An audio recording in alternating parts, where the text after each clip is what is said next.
Hi everyone. Today the motion that we're going to be discussing is this house prefers a world which values acquired relationships, for example, friendships, mentorships, romantic partnerships, etc., more than familial or blood ties.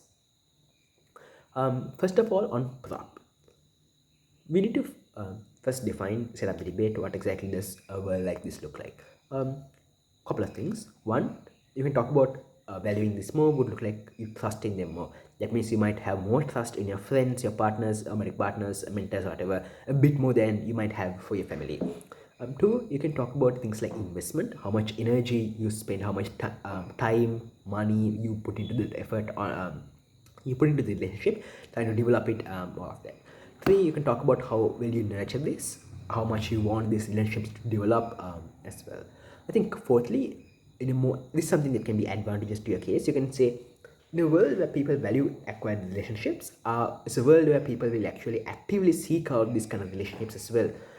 The same way, I think, like in status quo, because it's a strong narrative of you need to care about family. People seek out family. People seek out blood ties. That's why you see like adopted kids trying to find out who their biological parents were, for like no other reason than the fact that they're simply blood ties. You can say similarly, if the narrative was strong enough on the other side, people would also now be actively trying to make friends. This is something you can do to preempt the up case when you say that, okay, we'll say, okay, people can't make friends, or difficult, all of that. It's something that will help you deal with that. Two arguments I think you can run on top. One, on accountability. I think right now it's less socially acceptable to criticize your family because you only have like the one family. Because of that, if you criticize it, maybe people might look down on you. At least more so than in comparative to you doing it to your friends. So we think that's a problem. So by I think then you say you can actually give like different problems that arise because of this, and then say that, look, okay, if you have more accountability, these kind of things are less likely to happen. Some different problems to just like note out is, one, you can, I think most importantly, you can talk about abuse. You can talk about like how in families, if you have parent, maybe like an abusive parent or some abusive relative, how you're still likely to excuse those kind of things, saying, okay, look, they're the only family we got, their family, we don't want to break up the family, all of those kind of things. This could even lead to like sexual abuse, where they call up some like weird uncle, be creepy uncle being creepy, at the cost of like breaking up your family, even though that might be like a huge problem. Secondly, you can talk about things like even childcare, like how children right now, uh, sometimes parents are not like parents decide not to vaccinate them, not to send them to school. You can like they decide to homeschool them. Those kind of things exist. I think that also happens because like you have the sacred nature of like these kind of familial blood ties, and the people are very reluctant to for the government to actively intervene in these kind of things and like change those nature of that. We think that's far less likely to happen on a world where people were less concerned with these familial blood ties and held them to such a less of a sacred nature. It's okay, it'll be easier for you to the government to intervene and like help out kids, especially in these kind of areas.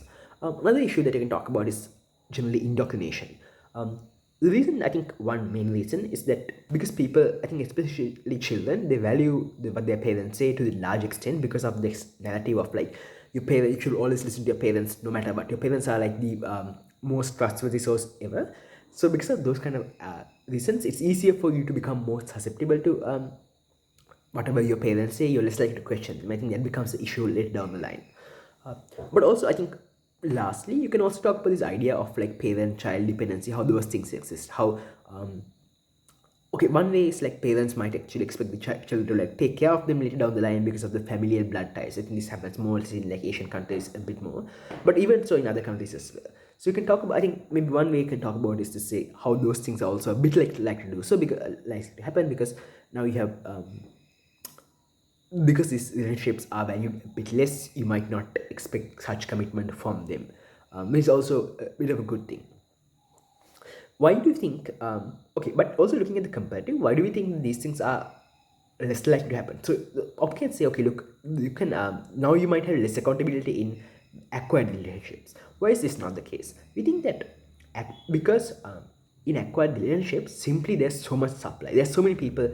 So let's say one friend doesn't work out, you can simply like ditch them and find another friend. Even though you might value these relationships more, that means you can just find somewhere else. But in family, because of the like limited quantity, you're unable to do so. So we think that accountability will still exist on the comparative, but in this situation, it will be far less. So because I think this is like main benefit that you can get on top. Two, I think you can talk about personal development. So how I think firstly you can just say like, okay, look, relationships basically define you, the kind of people that you surround yourself with, the other people, the same values that you share the same values with them, all of those different reasons as to how relationships are important to you and how they like change your personality. Okay, that being said, it's important for you to also find good relationships. If you have bad relationships, that's probably going to mess with your life and you're not going to be able to have a good quality of life. So this now, the good thing about valuing acquired ones are that fact that you have more autonomy and you have more choice over what to select. So this means you can select what different types of values that you might prefer, and instead of being stuck with your friends, stuck with your family, even assuming that the family has like different views to you, different values. That means now you're able to, well, you're able to, I suppose, choose different relationships and like still hold them to like a higher standard than others, than your family's relationships. So this can also be good because now we can like have more diversity in the kind of relationships that you're exposed to, because now people are actively seeking out different acquired ones, like my friends and all of those things. They have different opinions, which is all around like this kind of discourse that happens within your friend groups. These things tend to make you more of a well-rounded person. But also, the fact that you give more value to those means that you're able to have like a better support system, because now more people within those relationships also like value you because of the existing narrative, and they're likely to support you as well. But simply, I think like simply in terms of quantity as well, those people are, you're more likely able to have a better support system. There's more number of people who support you as opposed to like small number of people from your own family. Okay, I think we can just talk about the different impacts of this, how this can like hold you back in terms of like career and other reasons, as opposed to just like helping you develop as a person, how it helps you expand your goals, all of those. Okay, secondly, I think on op, we can, I think, a couple of ideas. One, you can talk about how people are likely to be less satisfied in this kind of world, and two, you can talk about how family is more stable when compared to friends. Why are people likely to be less satisfied? What you want to characterize the debate as is saying that people find it difficult to acquire relationships, and that's like a big issue. What are the kind of people who might find it difficult to do so? So one, like you can talk about people with introvert, social, and people with social anxiety, because those kind of people, because of the issues, of find it very difficult to find like friends, to make friends. This means more often than not, those people have to spend end up being alone. If you also look at people, let's say if, financial people who financially aren't that well off. So what happens then is you might spend like large amount of time, let's say you're even in your adulthood, you might spend a large amount of your time working. So that means you're trying to like do a job, support yourself. And it also means this means two things. One, if you are not well off, you are not going to have a lot of disposable income at your disposal, income. And two, you're going to have less time.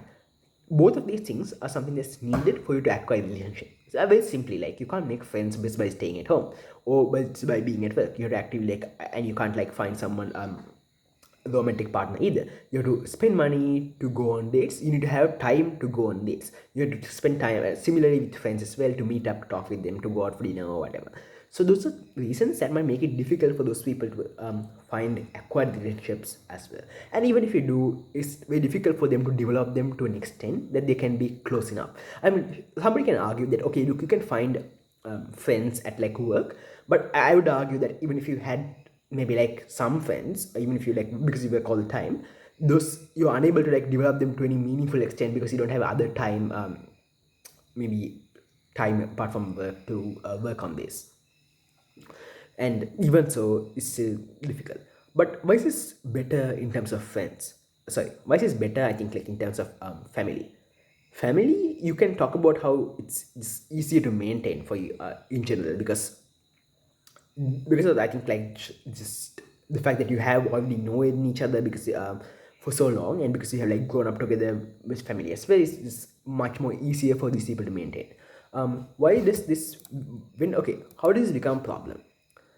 So now, if people value acquired relationships more, this means that people are less likely, and in a world where people now are unable to acquire relationships, not everybody, but large amount of people will still find it, still end up being lonely. This is because they don't attribute the same sense of importance to familial relationships, and because of that, now even though they have familial relationships, they will still feel unfulfilled because they think that for you to maybe be fulfilled in life, for you to be all-rounded, well-rounded person or whatever, that you need to have friendships, you need to have like other acquired relationships, or at least to a large degree. So because of that, people, even though people have familial ones, they will still feel unfulfilled, and let's talk about how this is bad. Just need to say this is something that's going to happen to a lot of people. And even let's say you have family, like let's say you are lonely and you still have family, I think there's still a chance that even your family might not pay a huge amount of attention to you now, because if under this kind of will, because the family also, they will have friends and they will spend more time talking to their friends and like prioritizing them a bit over you. So it's difficult for you to fall back on family as well if you don't have any other friends under this paradigm. Okay, second argument then, I think you can talk learn this idea on how stability. So a couple of, you have to give a couple of reasons that are separate incentives for family to be, familial ties to be stronger. I think one thing you can talk about is like how there's a biological imperative for you to like protect your own family, to protect your own kind. So that's the reason I think just people tend to care more about their family, and also like parents caring about children and children caring about their parents is mostly there's also like a biological urge. Second, I think you can talk about how there's more of like a bond between people in formative years compared to like friends and others, families, place that you spend a large amount of time when you're growing up, and because of that you're able to, you connect to these people a lot more. Because of that, these people are less likely to maybe like betray you, and they're like the people you can trust more. Sure, there might be problems, but I think in comparison, if you look at overall, the likelihood of maybe like a stranger, like a friend who might be like betraying you versus like somebody in family, the chances of that happening in your family are going to be less. Or at least even to this case, I think you should learn.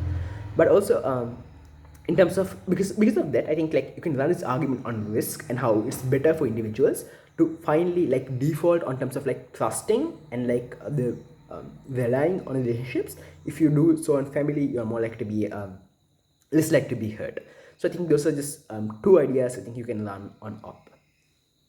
Thank you for listening.